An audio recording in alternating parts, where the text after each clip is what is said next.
Masalah ganda. Semua mesin merasa sangat senang.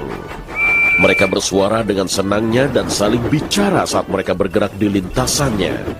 Hari ini adalah hari ulang tahun pengawas gendut, dan itu akan jadi pesta ulang tahun terbesar di Sodor.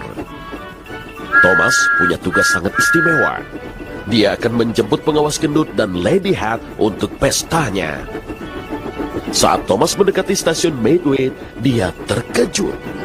Di depan, dia bisa melihat pengawas gendut siap dengan platformnya. Oh, ya ampun, aku pasti terlambat. Thomas mendekat ke stasiun. Dia sangat khawatir. Maafkan aku, Pak. Aku pikir aku lebih dulu. Pengawas gendut berbalik. Thomas menahan nafas. Pengawas gendut memakai kumis. Thomas begitu terkejutnya hingga nyaris melontarkan pistonnya. Thomas, teman baikku. Kau terlihat terpoles dengan sempurna hari ini. Terima kasih, Pak. Pengawas gendut tertawa sangat keras hingga topinya bergoyang. Thomas terkejut. Pengawas gendut tidak pernah tertawa sekeras itu sampai topinya bergoyang.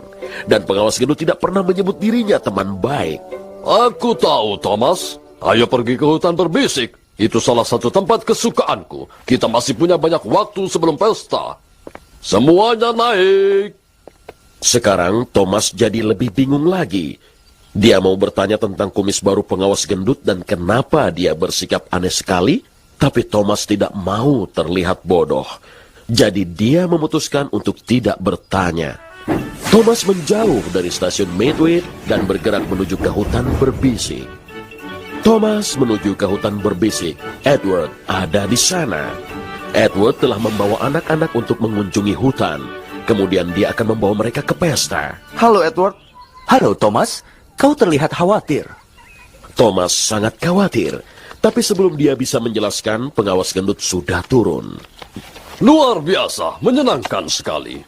Aku mohon, Pak. Kita tidak bisa berlama-lama lagi. Anak-anak tidak boleh terlambat ke pesta. Pesta, pintar kau, Thomas. Kita masih punya banyak waktu. Kau terlalu khawatir. Dan pengawas gendut pun melangkah. Halo anak-anak, siapa yang mau main petak umpet? Apakah si pengawas gendut bilang main petak umpet? Iya, benar. Dan Thomas pun bergerak dengan khawatir. Pengawas gendut memainkan petak umpet sepanjang waktu. Dia senang sekali. Begitu juga anak-anak. Edward merasa bingung. Pengawas gendut tidak pernah main petak umpet? Aku tahu. Dan apa itu di wajahnya? Sebuah kumis. Itu baru ada. Hari ini, pengawas gendut tidak seperti pengawas gendut yang sebenarnya. Kemudian pengawas gendut kembali. Thomas mau bertanya padanya apakah dia baik-baik saja, tapi dia tidak mau terlihat bodoh. Thomas tahu mesin yang bodoh bukanlah mesin yang berguna. Jadi, dia tidak mengajukan pertanyaan. Kita harus cepat, Pak.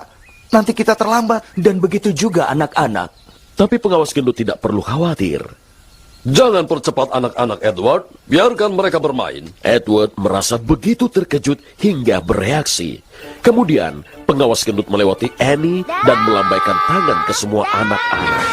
Suara roda Thomas terdengar. Dia bergerak dan bergegas di sepanjang jalur. Dia tahu mereka akan terlambat ke pesta.